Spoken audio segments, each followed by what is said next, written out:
오늘 하나님께서 우리에게 주시는 말씀은 마태복음 21장 1절에서 5절 말씀입니다. 마태복음 21장 1절에서 5절 말씀을 봉독해 드립니다. 그들이 예루살렘에 가까이 가서 감람산 벳박에 이르렀을 때에 예수께서 두 제자를 보내시며 이르시되 너희는 맞은편 마을로 가라. 그리하면 곧 매인 나귀와 나귀 새끼가 함께 있는 것을 보리니 풀어 내게로 끌고 오라. 만일 누가 무슨 말을 하거든 주가 쓰시겠다 하라. 그리하면 즉시 보내리라 하시니 이는 선지자를 통하여 하신 말씀을 이루려 하심이라. 일러스되 시온 딸에게 이르기를 내 왕이 내게 임하나니 그는 겸손하여 나귀 곧 멍에 매는 짐승의 새끼를 탔도다 하라 하였느니라. 아멘. 작년에 설교 중에 그 이솝 우화의 그 짐을 싣고 가는 나귀 이야기를 잠깐 해드린 적이 있습니다. 그때 그 나귀의 이야기는 기독교 신앙을 설명해주는 아주 좋은 예로 그렇게 이제 설명이 되었다고 말씀을 드렸죠. 나귀가 이제 소금을 싣고 가다가 그만 발을 헛디뎌서 냇가에 넘어졌는데 소금이 다 녹고 말았습니다. 그래서 나귀가 굉장히 가벼워졌죠. 그 다음 날 이제 솜을 싣고 가는데 또 꾀가 나서 솜이 굉장히 가벼움에도 불구하고 더 가볍게 하려고 냇가에서 그냥 넘어졌습니다. 그랬더니 엄청나게 무거운 그런 그 짐을 지고 이제 가게 되었다. 이 이야기가 기독교 신앙에 대한 바른 설명을 해주는 이야기가 후에 되었다라고 말씀을 드린 적이 있습니다. 어떤 분은 믿음이라고 하는 것을 갖고 생활을 하면서 삶의 짐이 굉장히 가벼워지는 분이 계시고, 어떤 분은 똑같은 신앙을 가지고 생활을 하지만 하나님을 알기 이전보다 더 무거운 짐을 갖고 생활하시는 분들이 계시는데, 이것이 우리가 어떤 신앙을 갖고 있느냐에 따라서 나타나는 차이다라고 말씀을 드렸죠.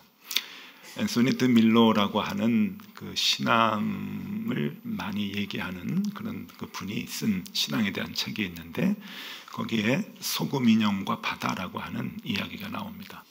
소금 인형이 있었는데, 이 소금 인형은 이제 이 땅의 곳곳을 이렇게 다니면서 여행을 많이 하다가 바다를 보게 됩니다. 생전 처음 보는 이제 바다를 보는데 뭐 말로 다 형용할 수가 없는 거죠. 그 바다를 보고서 바다에게 묻습니다. 너는 누구니? 바다가 얘기합니다. 나는 바다야. 바다가 뭐냐? 말로 다 설명할 수가 없어. 그냥 한번 들어와 봐. 그러니까 이 소금 인형이 바다로 들어갑니다. 발을 하나 이렇게 넣는 순간 발이 녹아 없어져 버립니다. 그래서 깜짝 놀라가지고 들어가지 못하고 막 머뭇거리니까 바다가 계속 들어와 봐. 괜찮어. 들어와야 알아. 계속 또 한 발을 들이고 허리까지 가는데 들어갈수록 다 녹아버리는 거예요. 다 들어가니까 다 녹죠. 그래가지고 이제 가루가 되어가지고 없어지기 직전에 이 소금 인형이 이렇게 얘기합니다. 이제야 알았다. 바다가 바로 나구나. 내가 바다구나. 그러면서 바다와 하나가 되는 이제 그러한 얘기를 하면서 그것이 신앙이다라고 이렇게 얘기를 하는 거죠. 우리가 바른 신앙을 갖게 되면은 우리의 삶의 짐이 굉장히 가벼워질 뿐 아니라 우리의 삶 자체가 하나님의 사랑 안에 녹아져서 그렇게 살아갈 수 있게 된다라고 하는 그러한 내용의 이야기들입니다. 여러분들 어떠세요? 여러분들의 삶의 짐이 가벼우십니까? 이 덕서 시은서에서? 혹 어떤 분들은 하나님을 알고 말씀을 읽고 또 말씀을 들으면 들을수록 우리의 삶의 짐이 더 무거워지는 경우가 있습니다. 그것은 내가 그동안 갖고 있었던 삶의 가치관과 하나님께서 나에게 얘기해 주시는 삶의 가치관이 자꾸 충돌이 되기 때문에 그러죠. 그것이 완전히 바뀌어서 내 삶의 가치관과 말씀이 주는 가치관이 하나가 될 때, 그때는 우리가 하나님의 사랑 안에서 모든 이 땅에서의 삶의 짐을 다 내려놓고 가벼운 마음으로 자유함을 누릴 수 있게 되는데, 아직 그런 이제 과정을 거치지 못하신 분들은 굉장히 많은 이 상충된 이 가치관 때문에 많이 힘들게 삶을 살아갈 수가 있는 것입니다. 오늘 이 나귀에 대해서 우리가 좀 알아보려고 하는데, 이 나귀에 대해서 알아보면서 우리가 그 신앙생활을 하면서 어떻게 하면 우리의 삶의 짐을 더 가볍게 할 수 있는지, 어떻게 하면 하나님의 사랑 안에 우리가 충만히 들어갈 수 있는가 하는 그 비밀을 이 나귀가 얘기해 줍니다.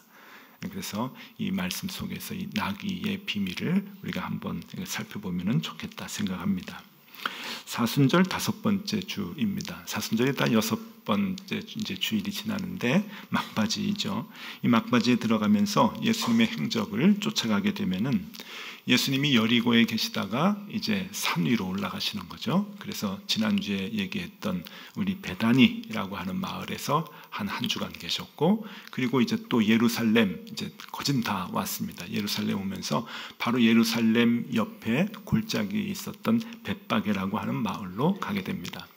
벳바게라고 하는 아주 작은 마을에 들어서면서 제자들에게 그 벳바게로 이제 사람을 보내죠. 보내면서 묶여 있는 나귀를 풀어가지고 와라. 주가 쓰시겠다고 하라. 이 말씀 우리가 이제 잘 아는 내용인데, 그 나귀를 타고 예루살렘으로 들어가는 모습입니다. 자, 마태복음의 말씀에 보면은 나귀가 2마리인 것을 볼 수가 있습니다. 어미와 새끼가 있는데, 그럼 뭘 풀어가지고 오라고 하느냐 조금 헷갈릴 수가 있는데요. 다른 복음서에 보면은 새끼라고 분명히 얘기합니다. 마가복음 11장 2절에는 이렇게 표현을 하고 있습니다. 이르시되 너희는 맞은편 마을로 가라. 그리로 들어가면 곧 아직 아무도 타보지 않은 나귀 새끼가 메어 있는 것을 보리니 풀어 끌고 오라. 또 누가도 똑같이 설명을 합니다. 누가복음 19장 30절에 보면 이르시되 너희는 맞은편 마을로 가라. 벳바게를 얘기하는 거죠. 그리로 들어가면 아직 아무도 타보지 않은 나귀 새끼가 메어 있는 것을 보리니 풀어 끌고 오라. 자, 나귀 새끼를 타고 예루살렘에 입성하는 것은 왕이 말을 타고 예루살렘에 입성하는 것을 패러디하는 모습입니다. 왕은 말을 타고, 그 말도 다른 말보다는 훨씬 좋은 말이겠죠. 백말, 흑말 이런 명말을 타고 이제 성에 입성하는 것은 왕이 하는 그런 그 모습입니다. 왕의 모습이죠. 그 왕의 모습을 지금 패러디하는 그 모습인데, 이것은 예수님께서 왕으로 오신다라고 하는 것을 보여주는 그런 그 모습이죠. 그런데 문제는 예수님께서 타신 것이 말이 아니라 바로 나귀, 그리고 그 나귀도 새끼였다고 하는 것입니다. 여기에 의미가 있는 것이죠. 이 나귀 새끼를 타고 예루살렘에 입성했다고 하는 것은 우리가 이 의미를 찾을 필요가 없습니다. 왜냐하면 이미 구약의 선지자를 통해서 그 의미를 얘기해 주셨기 때문이죠. 오늘 마태복음 본문에 보면은 4절에 이미 선지자를 통해서 그 의미를 얘기해 주셨다 말씀하고 있고, 그 선지자는 스가랴 선지자입니다. 이 스가랴서에 보면은 이 9장 9절에 그 뜻을 해석을 해주고 있는데, 스가랴 9장 9절을 읽어드리겠습니다. 시온에 따라 크게 기뻐할지어다. 예루살렘에 따라 즐거이 부를지어다. 보라, 내 왕이 내게 임하시나니 그는 공의로우시며 구원을 베푸시며 겸손하여서 나귀를 타시나니 나귀의 작은 것 곧 나귀 새끼니라. 그렇게 해석을 해주고 있습니다. 그러니까 이 나귀를 타셨다라고 하는 것은 겸손하셨다라고 하는 그 말로 대표가 됩니다. 그러니까 나귀에 대한 그 구약의 해석은 분명하죠. 겸손하고 낮아지시고, 그리고 온유하고 온순하다라고 하는 표현으로 나귀를 타시는 것을 의미합니다. 나귀를 타고 입성하는 것은 그 시대적인 상황으로 잠깐 보면은 비무장이요 무저항의 개념이 의미가 있습니다. 왜냐하면 지금 그 당시, 그러니까 예수님께서 예루살렘에 입성하시는 그 상황은 굉장히 그 평온한 그 상황이 아니라 전운이 감돌고 있었던 그러한 그 긴장된 상황이었습니다.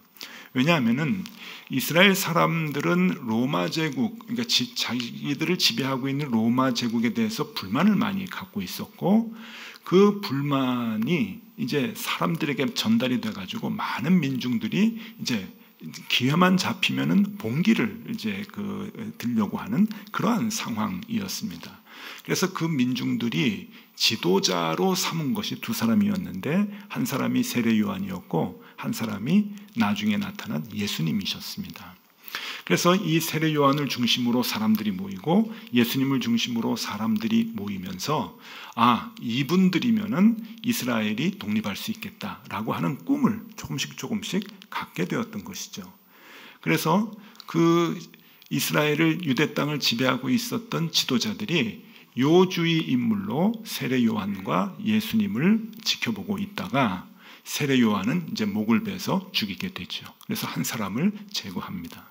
그랬더니 세례 요한을 추종하던 다 그 사람들마저 이제 예수님께 이제 붙어가지고 예수님을 중심으로 이스라엘의 왕을 삼고자 하는 움직임이 벌어지게 되었던 것입니다. 그도 그럴 것이, 예수님은 세례 요한과 다르게 엄청난 이적을 베푸신 거죠. 죽은 사람을 살리고 5,000명을 먹이고 무리를 걸어오시고 풍랑을 잔잔케 하시고 병자들 고쳐주시는 그 능력을 갖고 계신 그 예수님을 믿고 이스라엘 사람들은 유대의 왕으로 삼으려고 했던 것입니다. 그리고 그 시기는 유월절 명절입니다. 고고학적인 자료들을 보면은 그 예수님 살아계셨을 당시에 예루살렘의 유월절 명절에 사람이 모이는데 한 20만 명에서 30만 명 정도가 모인다고 합니다.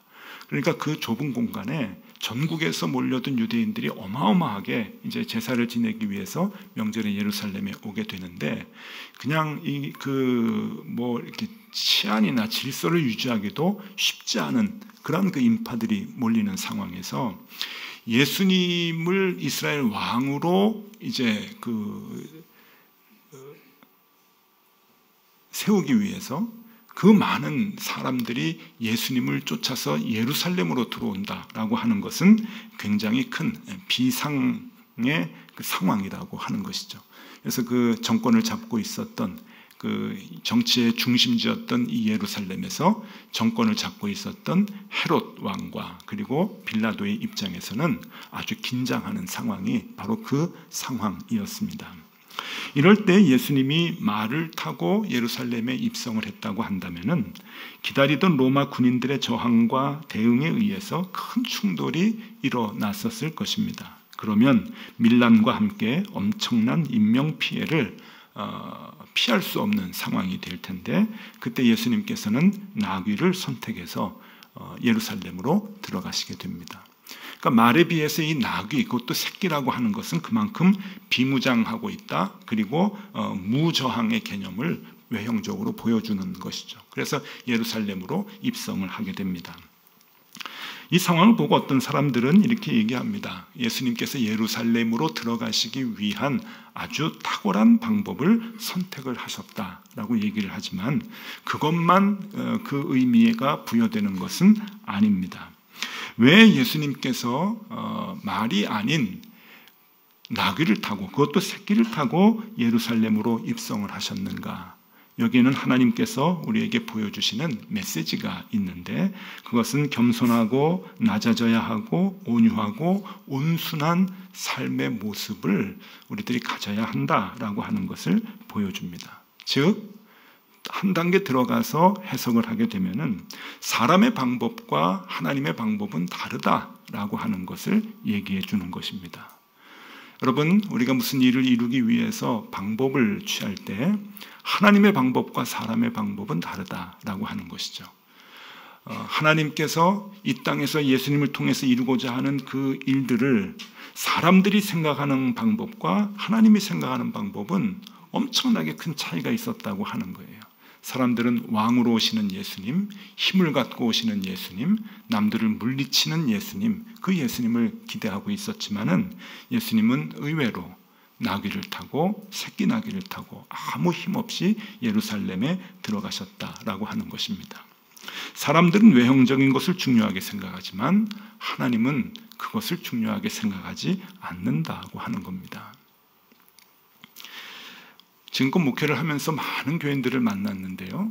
참 귀한 분들도 많이 만났지만 힘든 분들도 많이 만났습니다. 힘든 분 중에 한 분인데 어떤 교인이 이제 자기 회사 자체가 좀 부실한 회사였어요. 회사가 자금난에 허덕이면서 이제 망하게 되었는데 무리하게 교인들에게 이제 돈을 많이 이제 꾸었습니다. 말이 꾼 거지 이제 투자하라 그러는 거죠. 근데 워낙 부실한 기업인데 투자를 해도 굉장히 위험했거든요. 그런데 말을 잘해가지고 돈을 얼마나 이렇게 끌어들였는지 모릅니다. 그런데 결국은 회사는 망하게 됐어요. 망하고 난 다음에 이제 그 일이 교회 안에서 드러나게 됐는데 엄청나게 많은 사람들이 연루가 된 거예요. 돈을 많이 투자를 한 거예요. 그런데 중요한 것은 돌려받지를 못합니다. 근데 문제는 이 돈을 모았던 이 교인은 나 몰라라 하고 그냥 매주 잘 먹고 잘 살고 교회도 잘 나오고 그러는 거예요. 아파트도 굉장히 넓은 아파트에 부인 되시는 권사님하고 자기하고 엄청나게 좋은 고급 승용차를 2대씩 이렇게 타면서 다니는데 투자했던 사람들은 집 잃어버리고 그리고 생활비 다 날라가고 어떤 분들은 길거리에 나앉게 되고 어떤 분들은 그것 때문에 속이 상해서 병에 들어서 죽기까지 하는 그런 상황이 벌어지는데도 본인은 아무렇지도 않게 예배당에 나와서 예배를 드리는 거예요. 제가 그때 이제 제가 눈으로 목격을 한 건데 예배 끝나고 나가면서 교회 앞에서 멱살잡이가 있었습니다. 이제 돈을 꾸어준 사람이 그냥 가만히 있는 그 사람 멱살을 잡고 너는 왜 돈을 안 갚느냐고 집이라도 팔아가지고 갚아라 타고 다니는 자동차라도 팔아가지고 우리한테 생활비라도 줘야 되지 않느냐 우리가 이렇게 죽게 생겼는데 그래서 엄청나게 이제 싸웠습니다. 그런데 제가 그때 그 돈을 꾸어간 사람이 한 얘기를 듣고 충격을 많이 받았어요. 뭐라 그러냐면은 차를 팔 수가 없다는 거예요. 왜 그런가 하면은 고급 승용차를 타고 다녀야 또 사람들이 투자를 해준다는 거죠. 그래야 다시 일어설 수 있는 기회를 얻을 수가 있다고. 여러분 그런가요? 제가 사업을 안 해봐서 잘 모르겠습니다.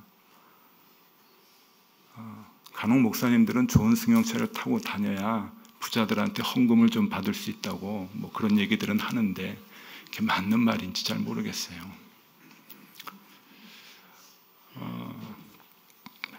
성경 구절 하나 안내해 드리겠습니다. 시편 20편 7절 8절 말씀입니다.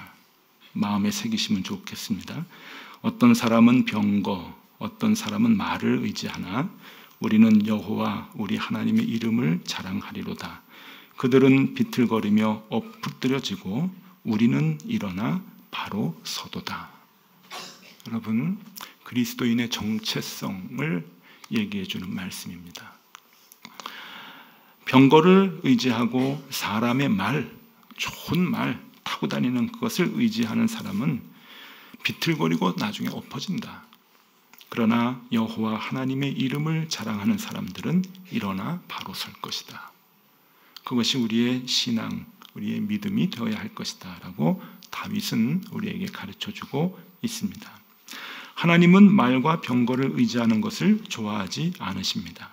하나님은 그것으로 일을 이루시지 않습니다.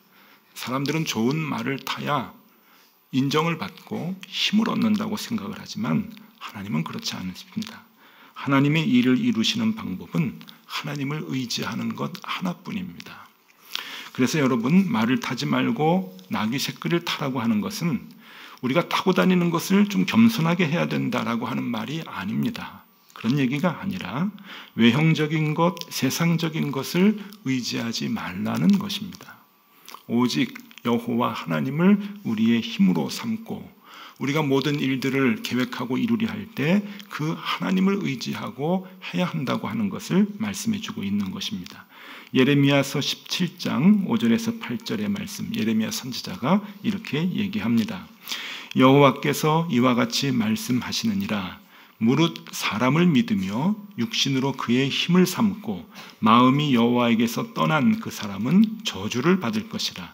그는 사막의 떨기나무 같아서 좋은 일이 오는 것을 보지 못하고 광야, 간조한 곳, 건건한 땅, 사람이 살지 않는 땅에 살리라.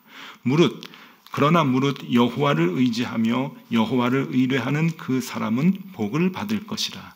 그는 물가에 심어진 나무가 그 뿌리를 강변에 뻗치고 더위가 올지라도 두려워하지 아니하며 그 잎이 청청하며 가무는 해에도 걱정이 없고 결실이 그치지 아니함 같으리라. 우리가 무엇을 위해 어떻게 살아야 하는가라고 하는 것을 아주 정확하게 얘기해주는 예레미야 선지자의 말씀입니다. 예레미야 선지자를 통하신 하나님의 말씀이시죠. 이 말씀이 우리의 신앙이 되어야 할 것입니다. 나귀라고 하는 것은 그렇게 외형적인 것을 의지하지 않고 하나님의 말씀을 의지할 때 하나님이 우리에게 용기를 주고 힘을 주셔서 일을 이루어 나가신다라고 하는 것을 가르쳐 준다고 했는데, 또 하나가 있습니다. 여기에서 이 나귀라고 하는 것은, 이 나귀의 정체성 중에 하나는 짐을 싣고 가는 거죠. 이소부와 같이 소금도 싣고 이제 솜도 싣고 이제 그렇게 가는데, 이 나귀가 이제 다 자라게 되면은 한 100kg에서 120kg을 거뜬하게 이제 지고 간다고 합니다. 그러니까 어마어마한 녀석이죠. 이 나귀가 이렇게 큰 몸집도 아닌데 120kg 정도를 거뜬히 지고 히말라야 산도 올라가고 막 그러는 걸 보면은 정말 대단한 이 나귀가 아닐 수 없습니다. 각 동물마다 정체성이 있는데 나귀는 식품이 아니죠. 그죠? 돼지나 소 같이, 양 같이 이렇게 사람들이 먹기 위해서 키우는 것은 아닙니다. 물론 먹기도 하겠죠. 그러나 나귀의 정체성은 짐을 운반하는 데 쓰이는 동물입니다. 가축이죠. 그래서 이 나귀는 짐을 이제 싣고 그렇게 이제 움직이게 되는데, 그런데 오늘 이 나귀의 정체성과는 반하는 예수님의 요구가 있는 거예요. 아직 아무도 타보지 않은 새끼 나귀. 그러니까 그 등짝에 짐을 한 번도 싣지 않은 나귀를 예수님께서 선택을 하신 겁니다. 여러분 상상을 한번 해보십시오. 올라타기가 쉬웠겠습니까? 그리고 이 새끼 나귀의 입장에서는 편안했겠습니까? 굉장히 버거웠을 것입니다. 그리고 처음 타는 모르겠어요. 예수님이 삐쩍 마르셨는지 저처럼 좀 살이 있는지는 모르겠지만 그래도 최소한 한 60kg 내외가 된다고 하면은 새끼 나귀한테는 굉장히 버거웠을 것 같은 무게의 짐이었습니다. 자, 이것은 무엇을 의미하는가 하면은 예수님의 모습을 상징적으로 보여주는 거예요. 예수님이 예루살렘에 입성해서 십자가에 못 박혀 돌아가시는 이유는 예수님 어깨 위에 저와 여러분의 모든 죄를 다 짊어지시고 가신 것이죠. 예수님은 죄가 없으세요. 그래서 가벼운 분이십니다. 아무 짐을 지어보신 적이 없는 분이세요. 그런데 그 예수님 등에 예수님은 이 세상 모든 사람들의 죄를 지고 예루살렘에 입성해서 그 무거운 죄를 대신해서 죽으신 거죠. 그것을 상징적으로 보여주는 것이 새끼 나귀, 아무 짐을 지어본 적이 없는 새끼 나귀라고 하는 겁니다. 그래서 이 나귀를 통해서 우리에게 또 하나의 메시지를 주신다고 하면은 그것은 그리스도인들의 삶은 어떤 삶이냐, 힘들어도 남의 짐을 함께 지고 가는 삶을 사는 사람들이다라고 하는 겁니다. 나 살기도 바쁘고 내 코도 석잔데 돌아볼 여유가 어디 있습니까? 좀 형편이 펴지면은 좀 남들을 좀 돕겠습니다. 봉사도 하겠습니다. 여러 핑계를 대고 우리는 내 중심적인 삶을 살게 되죠. 그러나 그건 그리스도인의 정체성이 아니라는 거예요. 그리스도인이라고 한다면 남의 짐을 함께 지는 일을 해야 한다는 거죠. 어떻게? 버거울 만큼 남의 짐을 함께 지기를 바라고 그 짐을 나누어 지면서 가는 생활을, 모습을 우리가 가져야 된다고 하는 겁니다. 그것이 그리스도인이라고 하는 것이죠. 그래서 이 나귀를 통해서 우리에게 보여주시는 것은 두 가지입니다. 낮아지고 겸손해라. 그래야 그리스도인의 모습이다. 남의 짐을 함께 져라. 그래야 그리스도인의 모습이다.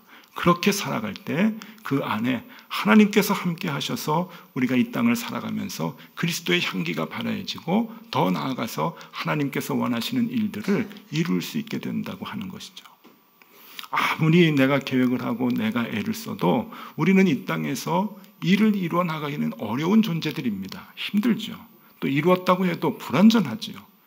그러나 하나님의 방법으로 살아가는 사람은 하나님께서 그 사람들을 사용하십니다. 그래서 겸손하게 낮아지고 내려놓고 온유하고 겸손한 마음으로 살아가는 사람들, 남의 짐을 함께 지고자 하는 그 마음의 사람들, 그 사람들을 통해서 하나님은 하나님의 일을 이루어 나가신다고 하는 것이죠. 올해 우리 교회의 표어는 덕소, 다시 거할 시은소입니다. 여러분, 오늘 설교의 제목은 시은소에서 키워야 하는 나귀를 얘기하는데, 여러분 이 나귀 한 마리씩 키우십시오. 우리 이 덕소교회 이 시은소에서 여러분들이 키워야 할 이 나귀는 바로 온유하고 겸손한 나귀, 남의 짐을 버겁더라도 함께 지기를 소망하는 나귀, 그 나귀를 우리의 신앙으로 삼고 키워나가야 됩니다. 그럴 때 여러분 소금 인형이 되는 거예요. 바다에 발을 들여놓을 때 다 녹아서 없어져서 내 삶의 무게가, 짐의 무게가 가벼워지듯이 하나님의 방법으로 살아가는 사람들의 그 삶의 모든 삶의 무게를 하나님께서 대신 지시고 하나님께서 대신 이루어 주시는 것이죠. 이 방법이 어긋나게 되면은요, 여러분 내 스스로 내 것을 이루기 위해서, 얻기 위해서, 더 높은 자리 가기 위해서, 더 좋은 것을 타기 위해서, 말을 타고 좀 더 힘을 얻기 위해서, 권세를 얻기 위해서 아무리 하나님께 기도하고 신앙생활을 해보십시오. 삶의 무게가 더 무거워질 따름입니다. 그러니까 힘든 거죠. 문제가 풀리지 않으니까요. 나귀에서 여러분 이 신앙의 중요한 문제가 풀려야 됩니다. 그렇죠. 하나님, 내가 예수님을 닮아가야 되겠죠. 온유하고 겸손한 마음으로, 그리고 낮아지는 마음으로 살겠습니다. 가정에서, 일터에서, 내가 모이는 공동체에서 사람들 앞에서 이렇게 살겠습니다. 그 정체성을 가지고 그리스도인으로서 살겠습니다. 그리고 힘들고 어려운 사람들 보이는 대로 그 짐을 같이 지기 위해서 애쓰겠습니다. 이 마음을 가지고 살아갈 때 엄청난 새로운 삶의 모습들을, 자유한 모습을 경험하게 될 것입니다. 오늘 이 나귀를 통해서 하나님은 우리에게 그 비밀을 알려주십니다. 여러분, 나귀 한 마리씩 꼭 키우십시오. 그 나귀의 모습이 우리의 신앙의 모습이 되기를 바라고, 그래서 여러분들이 살고, 여러분들의 가정이 살고, 여러분들의 일터가 살고, 여러분들 주변에 있는 사람들이 사는 놀라운 일들이 일어나실 수 있기를 바랍니다. 기도하겠습니다. 너희 안에 이 마음을 품으라. 곧 그리스도 예수의 마음이니. 하나님, 우리가 예수님의 마음 품으면 참 좋겠습니다. 하나님을 믿어도 나의 욕심을 이루기 위한 믿음이라고 한다면 평생 아무 일도 이루지 못할 것입니다. 가정에서, 일터에서 더 낮아지게 하시고 더 겸손하게 하시고 기꺼이 남의 짐을 대신 지는 삶을 살게 하여 주시옵소서. 이 사순절에 그 마음을 닮아가는 우리가 되게 하여 주시옵소서. 예수 그리스도 이름으로 기도드리옵나이다. 아멘.